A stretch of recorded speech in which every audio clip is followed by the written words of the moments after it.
Hello, আসসালামু আলাইকুম সবাইকে। কেমন আছেন সবাই? আশা করছি আল্লাহর অশেষ রহমতে সবাই খুব ভালো আছেন। আজকে আমি আপনাদের সাথে শেয়ার করতে যাচ্ছি ভীষণই সফট ও মজাদার চকলেট পাউন্ড কেক। এই ধরনের চকলেট কেক ছোট থেকে বড় সবারই অনেক পছন্দের। তাহলে চলুন শুরু করি। তার জন্য প্রথমেই নরমাল তাপমাত্রার ৩টি ডিম ভেঙে নিয়ে নিব। তারপর বিটারের মিডিয়াম স্পিডে ডিমগুলো কিছুক্ষণ বিট করে নেব। ডিমগুলো কিছু ফেনা ফেনা ভাব হয়ে গেলে ১.৫ কাপ চিনি অল্প অল্প করে মিশিয়ে নেব।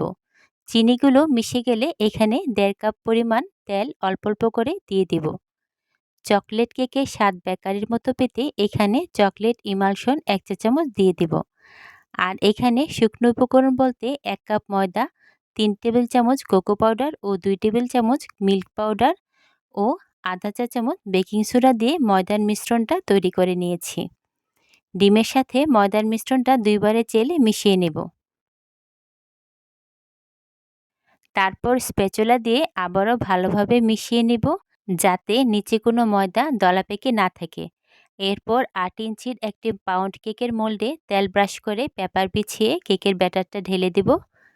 কেকের ভিতরে যাতে কোনো বাবলস ক্রিয়েট না হয় তাই কাঠি দিয়ে নেড়ে ট্যাপ ট্যাপ করে নেব। কেকের উপরে ডেকোরেশনের জন্য কিছু চকলেট চিপস দিয়ে দেব। একটা ৬ ইঞ্চির মোল্ডে আরও একটা কেক বানিয়ে নেব।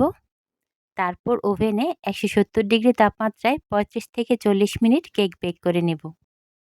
৩৫ মিনিট পর চকলেট পাউন্ড কেকগুলো আমাদের হয়ে গেছে। নামিয়ে একটু ঠান্ডা করে নিয়েছি।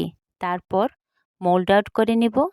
দেখুন কেকটা কতটা সফট ও স্পঞ্জি হয়েছে। এখন কেকটা কেটে স্লাইস করে দেখাচ্ছি। খুবই মজা হয়েছিল কেকটা। একটা স্লাইস ভেঙে দেখলাম কতটা সফট হয়েছে। আপনারাও এইভাবে বানিয়ে রাখবেন, তাতে করে বিকেলের নাস্তা কিংবা বাচ্চাদের টিফিনও দিতে পারবেন। ভিডিওটি যদি ভালো লেগে থাকে তাহলে অবশ্যই চ্যানেলটাকে সাবস্ক্রাইব করে পাশেই থাকবেন।